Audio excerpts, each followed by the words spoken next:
कोई अहम खिताब होने जा रहा है, क्योंकि परसों हमने देखा अनाउंसमेंट हो चुकी है कि फिर फरवरी से ऐलान कर दिया जाएगा। मरीम नवाज साहिबा ने भी कहा कि हम कोशिश ये कर रहे हैं कि मौसम को देखते हुए लॉन्ग मार्च अनाउंस किया जाए।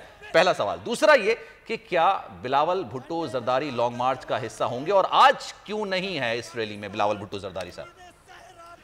नहीं, ये बात बार बार मरीम नवाज साहिबा ने नोडेरो में भी रिपीट की थी कि अगर एक लीडर बिजी है, जो है वो उनका अपना कोई काम चल रहा है, तो वो अगर पीडीएम के जलसे में नहीं आते तो ये तर्जुमान जो है अपनी बिलों से निकल के आते हैं और आके जो है शुरू हो जाते हैं शोर मचाना कि वो नहीं आए तो पीडीएम में लड़ाई बढ़ गई, वो नहीं आए तो पीडीएम में लड़ाई बढ़ गई।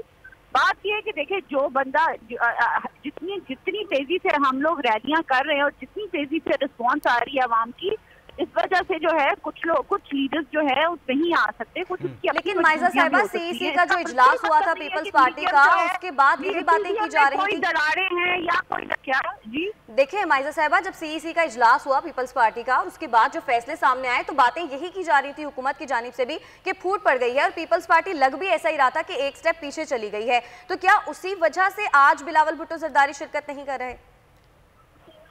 आपका सवाल प्लीज रिपीट कर दें।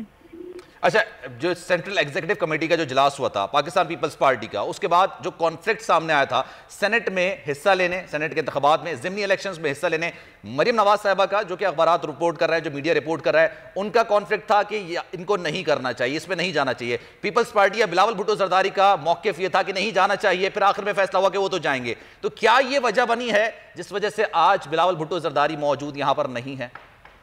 बिल्कुल नहीं, कोई वजह ऐसी नहीं है। ये सारी 10 पार्टी, मैंने भी देखो ठट्टा में मौजूद थे, प्रेस कॉन्फ्रेंस भी कर रहे थे, ऐसी कोई खास मसरूफियात तो नहीं है क्या? ये 10 पार्टियां जो है ये जमहूरी पार्टियां हैं, ये आपस में सब कुछ डिस्कस करके और सारा कुछ जो है एक स्टेज पे होके जो है ये अनाउंस करते हैं। और अगर किसी को आपस में जो है, देखें, अगर कोई 4 लोग बैठे हों वो आपस में जो है कोई ओपिनियन दे, उसका कतई मतलब। चलिए प्रिसाइज कर देता हूं मैं इसको, बिल्कुल एक डेडलाइन पे ले आते हैं। जो तमाम फैसले पीडीएम के प्लेटफॉर्म पर किए जाते हैं, 11 जमातों पर मुश्तमिल जो पीडीएम है उसमें फैसले किए जाते हैं, पाकिस्तान पीपल्स पार्टी, कैटेगोरिकली मैं आपसे कह रहा हूं पाकिस्तान पीपल्स पार्टी या फिर बिलावल भुट्टो जरदारी, दोनों एक ही चीज है, तो क्या उन पर मुत्तफिक हैं या फिर कोई डेडलॉक है दरमियान में?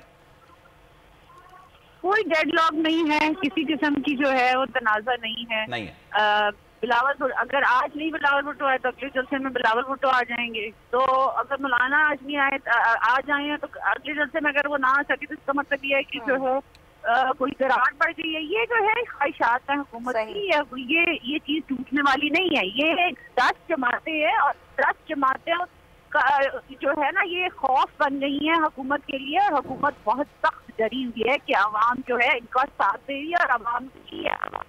तो माइजा साहिबा, आज की रैली के बाद अब अगला लाएमल क्या होगा? आगे अब पीडीएम क्या करने जा रही है? पीडीएम की इंशाल्लाह हम लोग अगली रैली भी अनाउंस करेंगे और हम रैलियां करते रहेंगे। हमारी आवाज उन तक नहीं पहुंच पा रही है। सब्सक्राइब करें और बेल दबाएं ताकि कोई खबर रह न जाए।